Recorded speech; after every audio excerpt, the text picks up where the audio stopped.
Digo que es una información oportuna porque vamos a hablar de uno de los mayores golpes que ha dado la Fiscalía Metropolitana Sur en los últimos tiempos. Durante la semana pasada desbarató una banda integrada por 17 personas, 14 de ellas quedaron en prisión preventiva este domingo, imputadas por delitos que tienen relación con extorsiones, lavado de activos por montos cercanos a los 80 millones de dólares, luego de una investigación de más de 2 años encabezada por la Fiscalía, llamada Operación Tokio. Vamos a conversar precisamente de todos los detalles de esta operación, de lo que significa el secreto bancario en investigaciones como esta, con el fiscal metropolitano sur, Héctor Barros, quien está aquí en el estudio de CNN Chile. Así que lo saludamos y le damos la bienvenida a Hoy es Noticia. Fiscal, muchísimas gracias por acompañarnos. Gracias a usted, Matilde, por la invitación. Bueno, ayer me imagino que está satisfecho por la decisión del tribunal de dejar a 14 de los 17 imputados en prisión preventiva. Hemos conocido más detalles, 2 de ellos eran funcionarios bancarios, ejecutivos de cuenta. Pero me gustaría que pudiéramos hablar y conocer cómo fue el desarrollo de esta investigación que ha permitido llegar con estas personas a esta prisión preventiva, porque es relevante conocer de qué manera la Fiscalía logra tirar la primera hebra y que no es precisamente por los controles financieros o las alertas que pudieran dar los sistemas financieros.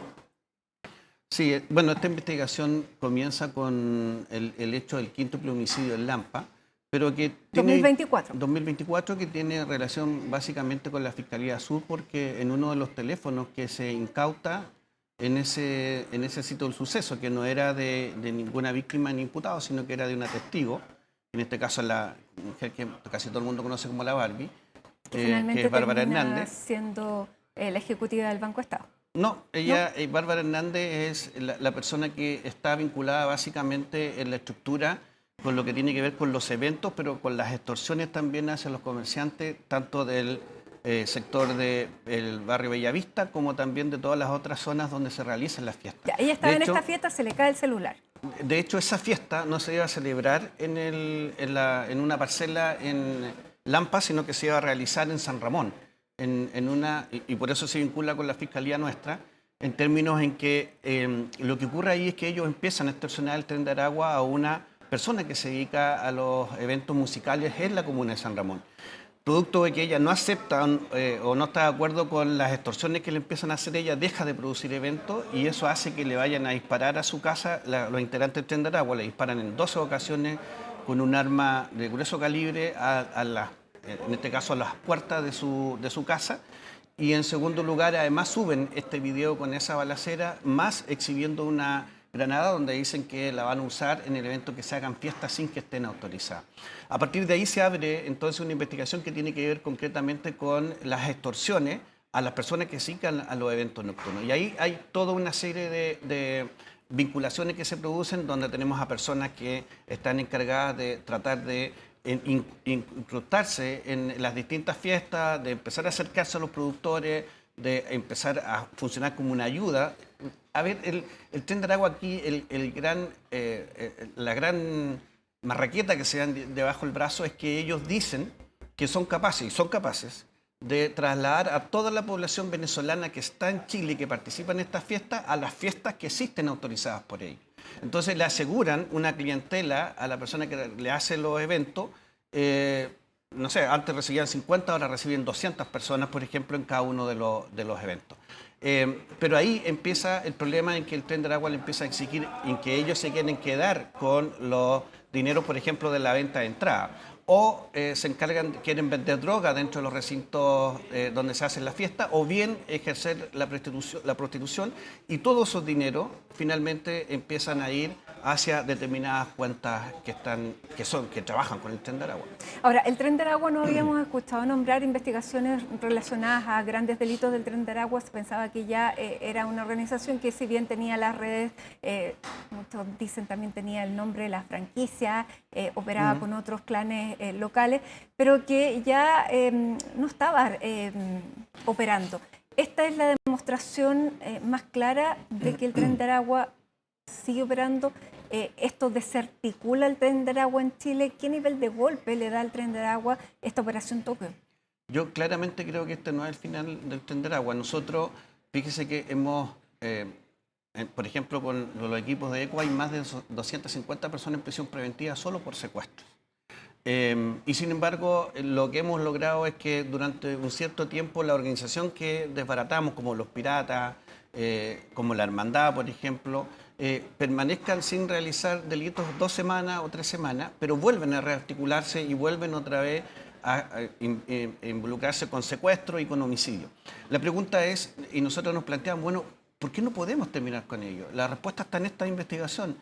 Las sumas de dinero, en este caso más de 75.000 millones de pesos que parten y que salen del país hacia otros países que no sabemos finalmente hasta dónde llegan, es la razón por la cual el Tren de Aragua existe. Nosotros siempre hemos dicho que la forma de combatirlo no es solo pasándole gente detenida o deteniendo personas, sino que tiene que ver con, en este caso, eliminar los mercados ilegales o achicar la posibilidad de que ocupen ciertos mercados ilegales, como el de la prostitución, como el de las extorsiones, como el de los secuestros, etcétera. Todos esos mercados ilegales que ellos ocupan son los que rentan. Y aquí vemos la razón por qué siguen estando en Chile y van a seguir estando hasta que no seamos capaces de derrocarlos o votarlos por el lado del dinero, que es lo que a ellos les interesa. Finalmente estas organizaciones no son de beneficencia, son lo que están haciendo en Chile es sacar el dinero de Chile y llevarlo donde están los líderes. ¿Y detectaron una debilidad en el sistema financiero como para poder lavar el dinero a través de distintas cuentas? Esa es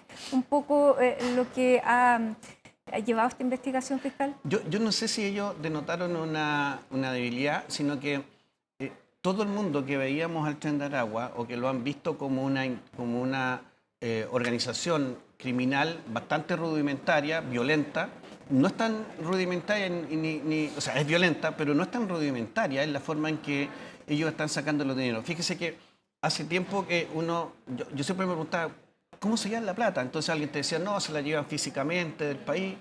Bueno, si no hay mucha plata así. Otros decían, no, usan cuentas internacionales. Otros te decían, no, la sacan por criptomonedas. Pero cuando uno preguntaba, ya, pero muéstrame cómo, hasta ahí llegamos. Y lo que esto ha demostrado, esta investigación, es que hemos logrado comenzar en la base de la estructura criminal para subir a aquellos mandos medios que tienen que ver no solo con la violencia o con el control territorial que hace la organización, sino que tiene que ver también con lo que dice relación con cómo sacan los dineros desde Chile.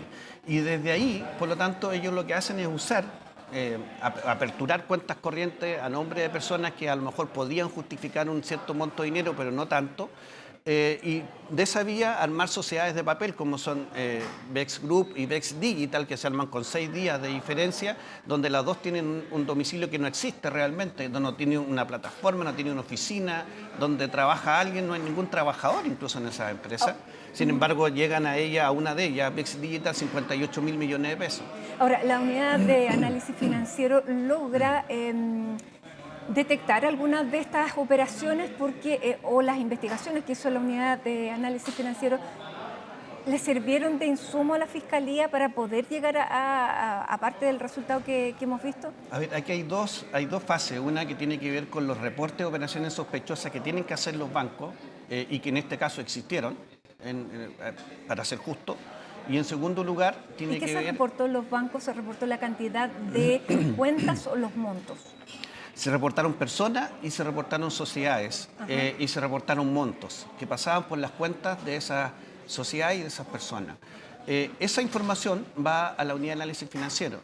Yo cuando le solicito la información a la unidad de análisis financiero, a mí me remite la información con todas las operaciones sospechosas que se reportan a propósito de los blancos que yo le pido que me informen y de otros que también se habían informado anteriormente. Ya, le sirve de insumo, pero no es que haya surgido la investigación, la alerta claramente fue por otro lado.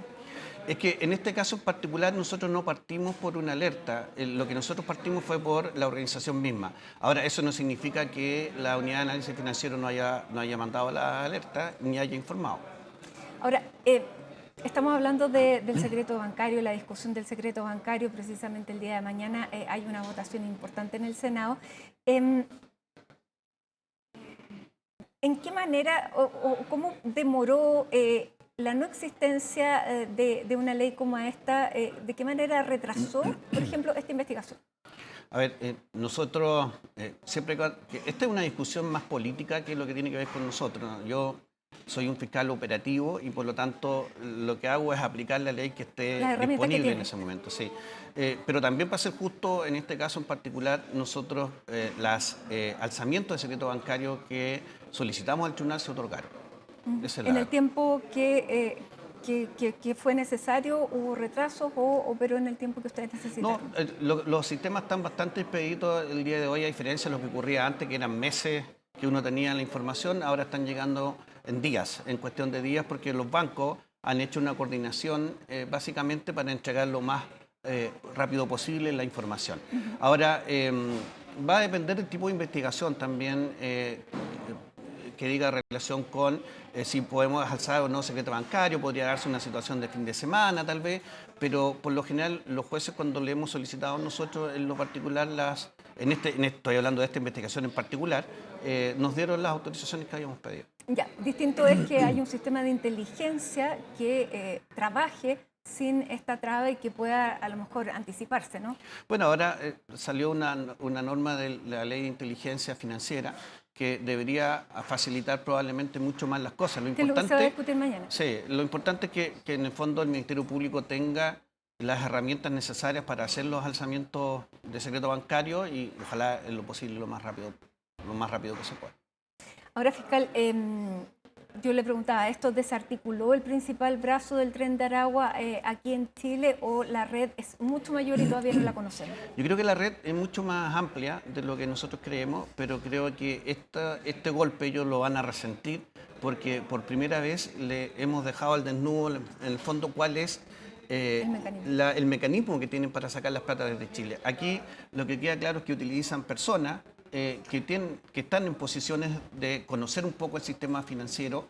En segundo lugar, la creación de sociedades estas que se crean por un día, que son estas RPA que se llaman, o SPA, perdón, y que en el fondo funcionan sin que tengan ni una oficina, ni tengan personal a su cargo, y que el primer año, o los primeros 6 meses del año, porque una se crea en agosto, a fin de agosto, y la otra alrededor del 6 de septiembre del 2023, y el primer año una de ellas tributa 790.000 pesos de ingresos y al año siguiente más de 5.000 millones de pesos en la cuenta.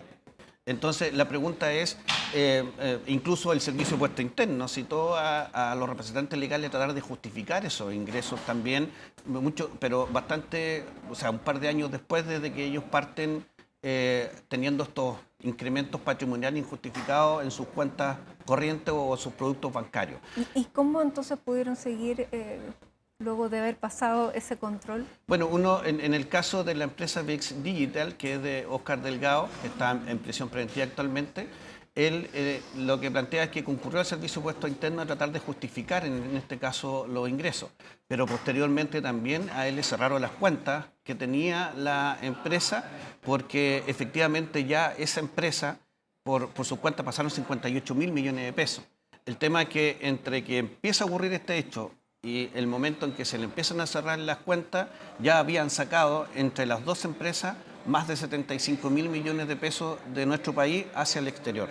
Ya, y cuando se levanta esta información no va directamente a Fiscalía? A ver, el sistema es el siguiente, la información que reportan los bancos, cuando usted tiene un ingreso injustificado... Anormalidad como esta, llega a la UAF.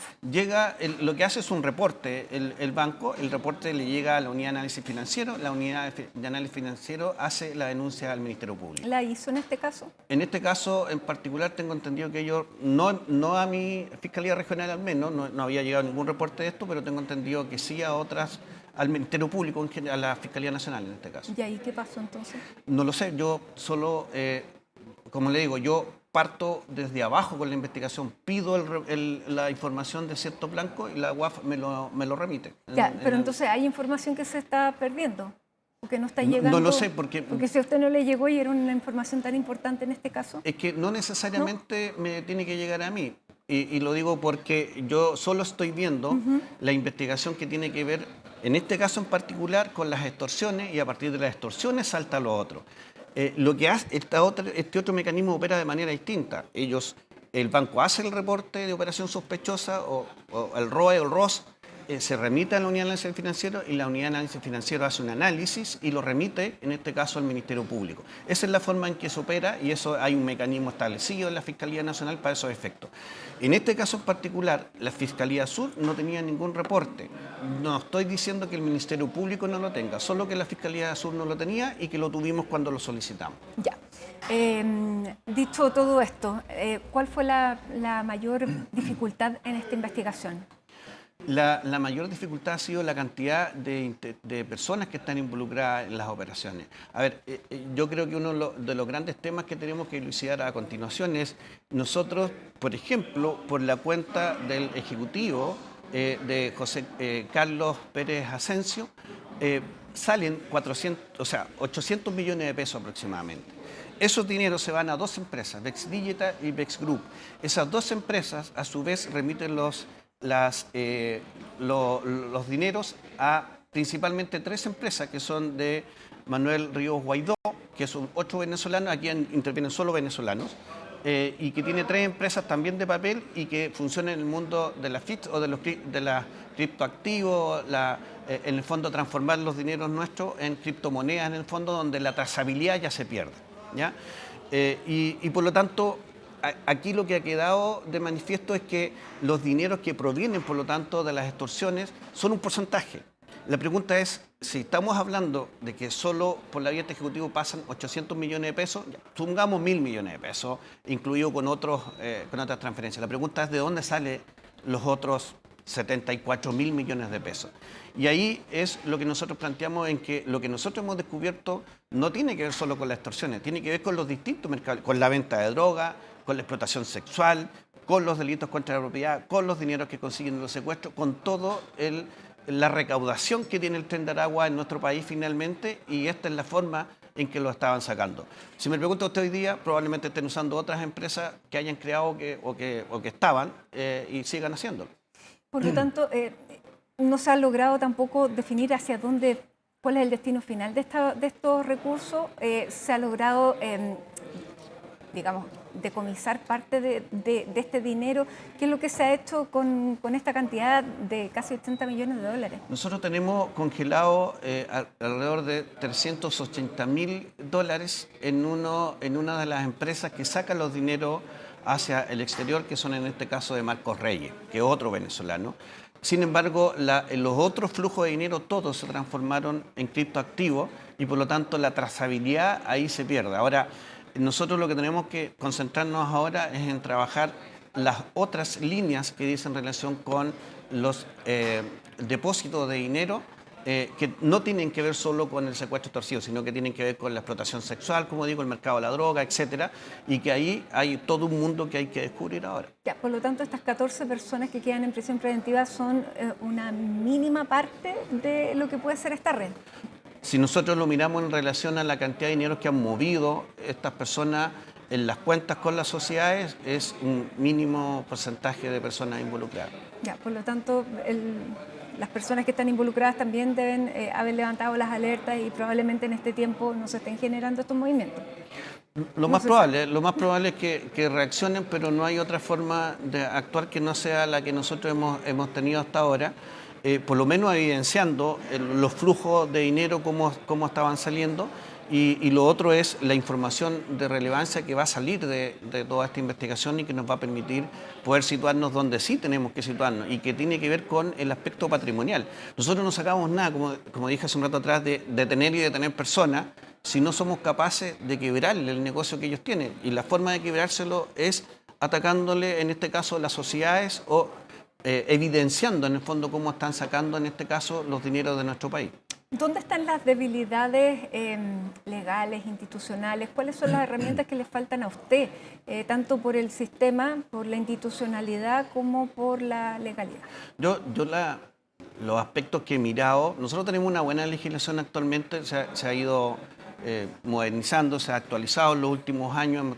Antes funcionábamos con normas destinadas a los cuatreros, el día de hoy tenemos una normativa que realmente se refiere a las asociaciones criminales que tenemos el día de hoy. Y eso para nosotros han sido grandes herramientas. Yo lo que siento es que lo lento está en que estas organizaciones operan 1 o 2 años y recién después se está reaccionando por parte del sistema en su integridad. Lo que debería haber es una proximidad entre las primeras sospechas o los primeros reportes y la actuación que tiene que haber respecto a eso. Y el problema que se produce ahí... ¿Y eso pasa entonces por una debilidad en la UAF, que tiene 80 personas? No. Esto tiene que ver con una cuestión mucho más allá. Nosotros estamos recién empezando a conocer el Tren de Aragua. Estas organizaciones empiezan a operar a partir del 2020, post pandemia. Sin embargo, nuestra legislación se actualiza mucho tiempo después. Por lo tanto, cuando ya nos damos cuenta que el Tren de Aragua está instalado, ya ha pasado un tiempo bastante considerable y hemos ido muy de atrás de las organizaciones.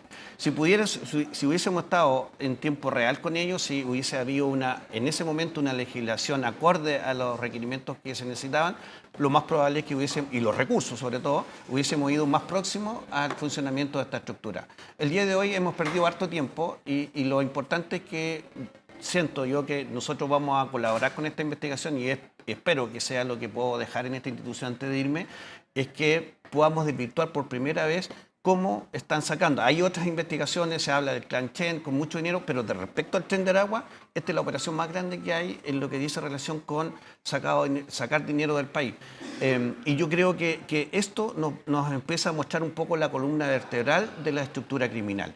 Yo creo que esto lo resienten mucho más los líderes de las organizaciones como el Tren de Aragua a que nosotros le hayamos detenido a 250 personas solo por secuestro. Ellos lo reponen en cuestión de días y si no tienen gente acá, lo traen, como lo hemos visto, por ejemplo, en Los Piratas, lo traen desde Venezuela con los gastos pagados y los ponen a trabajar. Había un imputado que había llegado y se quejaba con el tribunal en su momento cuando formalizamos la causa del exteniente Ronald Ojeo, que nosotros le estábamos imputando 2 delitos de secuestro y que él llevaba solo 6 días en el país. Y yo le dije al tribunal, efectivamente, lleva 6 días, lleva 6 días en el país, pero ¿a qué vino esta persona entonces? ¿Vino a estudiar, vino a trabajar, vino a turistear? No, vino a cometer delitos de secuestro, a eso vino. Y es más, pudimos establecer que el dinero se le envió desde acá para costearle todos los gastos de llegada hasta nuestro país. Entonces, mientras nosotros sigamos solo mirando la base de la organización, vale decir, lo operativo, deteniéndolo, no es un gran costo para el Tren de Aragua. El costo es esto que acabamos de descubrir ahora y que tiene que ver con la forma en que ellos están desangrando económicamente nuestro país, sacando los dineros a otros destinos. Ya, por eso este proyecto de ley de inteligencia financiera sería tan importante que se aprobara y eso es lo que incluye también el alzamiento del secreto bancario, pero no para una investigación puntual, sino que para crear un sistema de inteligencia.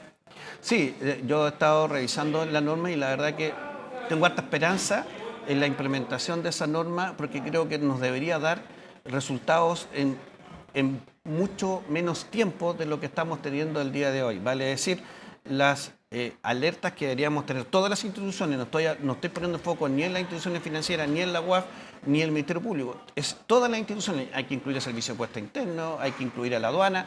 Acá tenemos 3 delitos de contrabando que incluso se cometieron por esta organización. Compraban un auto acá en 20 millones de pesos y lo vendían en Venezuela en 80 y 90 millones de pesos. Bueno, ya aduana presentó una querella y se está investigando esa arista, porque de aquí van a surgir muchas aristas. Sí, lo que pasa es que ahí, claro, es ahí donde nosotros necesitamos estar plenamente todos conectados, porque finalmente la situación salta, porque nosotros preguntamos, en este caso, oiga, estos vehículos regresaron al país, y ninguno había regresado, y por lo tanto ahí se hacen las denuncias y se presentan las querellas. Pero esto debería saltar antes, debería saltar que cuando usted saca un vehículo y pasan los 180 días, debería llegar de inmediato la denuncia y no esperar que alguien pregunte en estos casos. Bueno, yo creo que toda esta normativa debería venir a solucionar eso. ¿Una inteligencia financiera? Absolutamente. No tenemos inteligencia financiera. Yo creo que con la nueva norma vamos a tener tenemos una ley de inteligencia financiera que salió hace poco y que yo espero que en virtud de esa nueva ley podamos tener un trabajo mucho más coordinado en las distintas instituciones del Estado principalmente y también la banca, que es la que se requiere en este caso. Y de la discusión de ahora, el tema del secreto bancario dentro de esta ley de inteligencia financiera, le quiero preguntar puntualmente por eso. porque es lo que está generando mayor debate. ¿Cuán necesario es para ese ecosistema? Sí, a ver, yo Matilde, nuevamente vuelvo a decir lo mismo. A mí no me corresponde en este caso referirme a proyectos de ley ni a funciones que son legislativas. Yo soy un fiscal regional y soy un fiscal operativo y por lo tanto voy a trabajar con la ley que me pongan y porque tenemos como obligación darle cumplimiento a esa ley.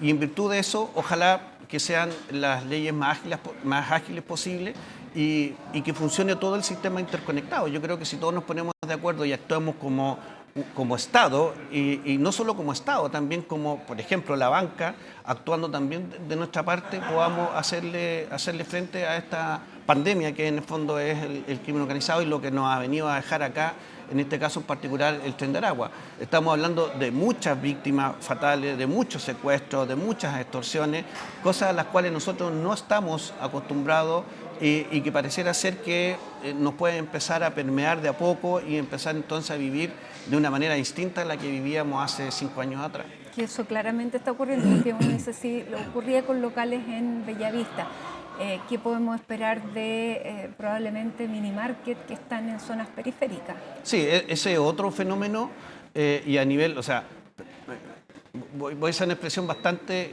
operativa que la que usamos. Hasta los vendedores de mote con huesillo en el sector de La Vega los están extorsionando para que paguen. O sea, el Tren de Aragua es una empresa criminal que está destinada solo a sacar dinero de las personas y lo va a hacer por las distintas vías que pueda. Cada vez que encuentre una brecha se va a meter. Lo que hay en este momento es extorsiones en distintos ámbitos. Nosotros solo hemos estado orientados en este momento, al menos en la Fiscalía Sur, que tiene que ver con las extorsiones a los clubes nocturnos. Pero está el mundo de los pequeños comerciantes y de aquellos comerciantes que, sobre todo, que están en una situación migratoria irregular, a veces que son mucho más vulnerables que nuestros propios compatriotas. Ahora, ¿y esas personas tienen la garantía de poder hacer denuncias o esas personas por la misma situación migratoria, por el temor que tienen a la estructura criminal, no lo hacen? Hay un tema cultural de las personas, sobre todo de las personas que son venezolanas, en el sentido en que para ellos es habitual y es normal funcionar a veces con este sistema de extorsiones que hay o con estas organizaciones criminales. En cambio, el chileno, en este caso en particular, es bastante reacio a aceptar que tenga que pagar, por ejemplo, una vacuna o alinearse, que vacuna o impuesto que llaman ellos, claro, que son los cobros de dinero, o bien que tengan que alinearse con organizaciones criminales para poder operar. Y esa es la razón de por qué le van a balear a la víctima de San Ramón, que es la que nos da inicio a esta causa, el día 8 de julio del año 2023, que lo van a balear a su domicilio, porque ella dice, yo no estoy disponible para alinearme con ninguna organización criminal y prefiero no hacer fiesta y cierra. En cambio, los que son inmigrantes, sobre todo de nacionalidad venezolana, son los que están más disponibles para efecto de pagar y ceder ante las presiones, porque ellos saben lo que significa el Tren de Aragua y saben lo que significa haber vivido bajo el yugo del Tren de Aragua. En nuestro caso, los nacionales son mucho, como digo, mucho más reacios y no están muy disponibles para esos efectos. Es más, en el barrio Bellavista, cuando citan, hay un momento en que citan a todos los comerciantes que son nacionales, vale decir chilenos, y que son extranjeros. Los chilenos no van a esta reunión con la gente del Tren de Aragua, sino que solo van los que son extranjeros, porque ellos lo tienen incorporado dentro de su cultura. Y es más, después el líder de la organización, que en este caso es Jeffrey, que está fuera del país y que administra todo este flujo de dinero, que es pareja de la ejecutiva del Banco Estado. No. Él fue pareja de Bárbara Hernández. Actualmente no. Ella, en este caso, la persona que usted me señala, está vinculado con otro productor, en este caso de eventos musicales, que tiene una empresa que se llama El Hermitage. En este caso en particular, lo que yo planteaba era que lo que hacen en el fondo estas organizaciones es empezar a jugar con el miedo de las personas y la vulnerabilidad, en este caso, sobre todo de los inmigrantes. Y por eso es que lo hacen finalmente a pagar. Y como decía, Jeffrey crea un WhatsApp, incluso hemos llegado a estos niveles, crean un WhatsApp donde empiezan a incorporar a todos los comerciantes y tenemos denuncias y por eso yo digo que la gente puede confiar en las víctimas en el sistema. Nosotros tenemos muchas personas que han denunciado y por eso parten también estas causas y se fueron apuntalando con las otras, con los otros antecedentes que fuimos nosotros recopilando. Pero las personas han ido a denunciar y nosotros hemos tomado esa investigación y la hemos seguido adelante. Ahora, cuando crean este chat, incluso hay personas que dicen, oiga, yo un día me doy cuenta que alguien me incorporó a un grupo de chat y en el fondo se llaman los alineados de la organización y que son las personas que tienen que pagar a la organización y que las meten en un chat grupal donde les van recordando que tienen que pagar los 5 de cada semana o los 5 de cada mes y les dicen quién está amoroso y quién no está amoroso. A veces les cobran más por estar moroso, incluso les piden una cuota de incorporación de 2 millones de pesos. En este chat grupal envían videos con balaceras que le hacen a víctimas, con secuestros que le hacen a víctimas, con homicidios que aparecen a víctimas. Si el tema no es menor, nosotros tuvimos el 23 de marzo se produce un secuestro y el cuerpo de la víctima, estoy hablando de ahora, del 23 de marzo de este año, y el 7 de abril se encuentra un cuerpo amarrado de una persona ejecutada en la Cuesta Barriga. Cuando empezamos a revisar los antecedentes nos damos cuenta que es una víctima colombiana, que esa víctima trabajaba en un club nocturno en el sector de Bellavista y que en ese club nocturno se vendía droga, se vendía alcohol y se ejercía la prostitución también dentro de ese club nocturno, que no tiene ese giro, que es un giro de discoteca, de lugar donde se realizan eventos de musicales principalmente, donde la gente va a bailar. Y esta persona, al final, lo que empieza a ocurrir es que entra en un conflicto con uno de los sujetos que está alineado con el Tren de Aragua y que participa en la primera etapa de nuestra investigación como imputado en muchos hechos de extorsión y de infiltración del Tren de Aragua en estos clubes, donde este sujeto inicia una especie de relación con una mujer que se dedica a la prostitución en este lugar y él empieza a tener diferencias con, que concretamente es Jesús Alejandro Astudillo, que lo tenemos en prisión preventiva el día de hoy, no en esta causa, sino que lo detuvimos en el mes de abril.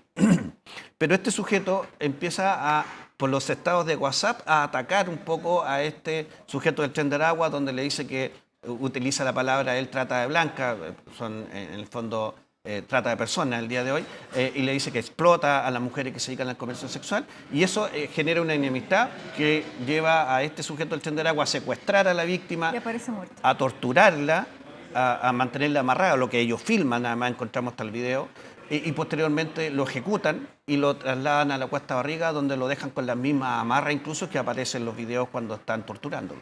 Ya, de eso estamos hablando. De eso hablamos, estamos hablando de una serie de delitos que se cometen a propósito. Esto no se trata solo de que usted pague lo que le están pidiendo y listo. Significa que usted tiene que estar sujeto a las reglas de ellos. De pronto ellos mismos dicen, mira, nosotros vamos a hacer un espectáculo en tu local, por lo tanto te vamos a dar la posibilidad en que tú vendas en la barra el alcohol, pero nosotros nos vamos a quedar con la entrada, con la venta de droga que vamos a hacer al interior y también con el ejercicio de la prostitución que también se hace al interior de los locales. Y vaya a decirles que no. Ya, por eso le digo, es difícil hacer estas denuncias. Es difícil hacer la denuncia, pero la gente la hace. Y cuando las hacen, nosotros las acogemos y las investigamos, en este caso en particular, y por eso es que estamos el día de hoy, o el día de ayer, mejor dicho, con la cantidad de personas que pasamos a audiencia de formalización y en prisión preventiva. Ya. Las organizaciones criminales chilenas están aprendiendo de este giro, entre comillas, delictual.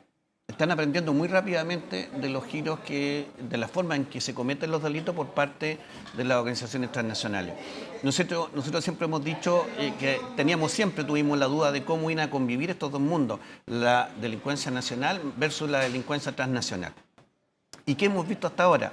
Hemos visto que la delincuencia nacional ha ido incorporando sicarios o pistoleros que son extranjeros dentro de las organizaciones para aumentar su poder de fuego. También hemos visto que las organizaciones nacionales han empezado a secuestrar, a diferencia de lo que hacían antes, que era un secuestro donde se negociaba principalmente, la víctima no era torturada ni sometida a tratos crueles, y si no prosperaba la negociación los dejaban libres sin ningún apremio. El día de hoy eso cambió y lo que hay ahí es tratar de nivelarse con el Tren de Aragua. Tenemos personas nacionales que secuestran a otros nacionales, que los torturan, que les cortan parte, les cercenan parte del cuerpo, de la oreja, por ejemplo, que los golpean, que filman además estas actuaciones. Y que por lo tanto la negociación es mucho más ruda. Hemos tenido víctimas que han pagado, en este caso, cuando están vinculados con delitos, no sé, una persona que estaba en la cárcel y que estaba vinculada al narcotráfico llegó a pagar 500 millones de pesos por la libertad de un familiar de él. Entonces, lo que hemos visto es que ellos han subido los estándares, pero por una razón lógica que tiene que ver de supervivencia. Si las estructuras nacionales sienten que no suben los niveles de violencia y se equiparan con las transnacionales, están destinadas a ser en el fondo sometida por la delincuencia transnacional. Y la sobrevivencia está, por lo tanto, en aumentar los niveles de violencia y tratar de mantenerse a la paz con las otras estructuras. Fiscal, podríamos estar muchísimo tiempo más, pero la pregunta, ¿usted tiene hoy las herramientas, tanto en presupuesto, en personal, para poder seguir una estructura criminal como la que me está describiendo? Ha sido complejo desde ese punto de vista, súper complejo. Siempre nuestra institución ha estado bien poco dotada de recursos en ese sentido. Ahora tenemos sí una ley de fortalecimiento que negoció la actual administración y que por lo tanto nos va a permitir aumentar los ingresos. Hay una fiscalía supraterritorial que comenzó a funcionar hace alrededor de 2 meses, que también está destinado a los recursos en el futuro a ver investigaciones como esta. Yo me imagino que ahí deberíamos estar en condiciones de poder soportar investigaciones de mucho más largo aliento y mucho más complejas que las que hemos tenido hasta el día de hoy. Ahora, nosotros lo hemos hecho con los recursos que tradicionalmente hemos tenido. O sea, acá tuvimos 0 aumento de recursos para este tipo de investigación. Es un fiscal, que en este caso es el fiscal Luis Barraza, que está a cargo de esta investigación con el apoyo de su fiscal jefe y el apoyo mío, en este caso en particular, más el apoyo de otro fiscal, que es el fiscal Cortés, con los que hemos tratado de salir adelante, pero sin embargo aquí hay que hacer una serie de diligencias todavía, la investigación está recién comenzando. Usted no habla de política, pero ¿ha visto un cambio de mano, que es lo que dice la actual administración, que llega precisamente porque busca efectivamente ser un aliado tal vez mucho más fuerte que lo que fue en la administración anterior? ¿Usted ha sentido ese cambio de mano que se dice que hay?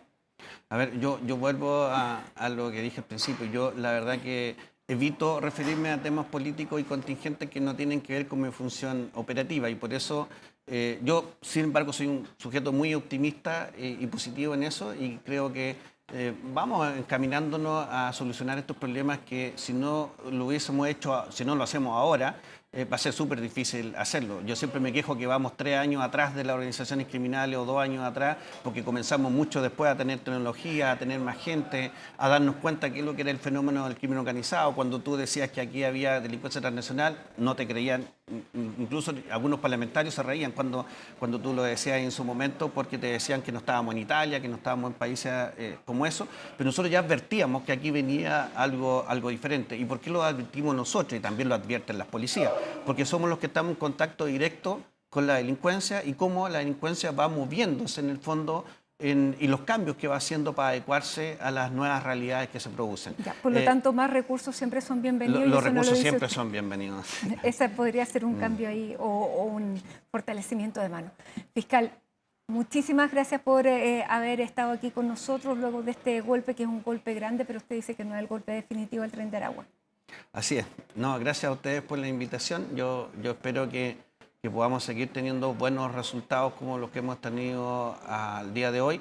Y no solo preocuparnos de las organizaciones transnacionales, sino que también tenemos que estar muy pendientes de nuestras organizaciones nacionales, que tienen harto que ver también en lo que son los homicidios del día de hoy, por ejemplo. Héctor Barros, muchísimas gracias. Muy buenas tardes. Gracias a usted. Hacemos una pausa. A esta hora en Hoy es Noticia.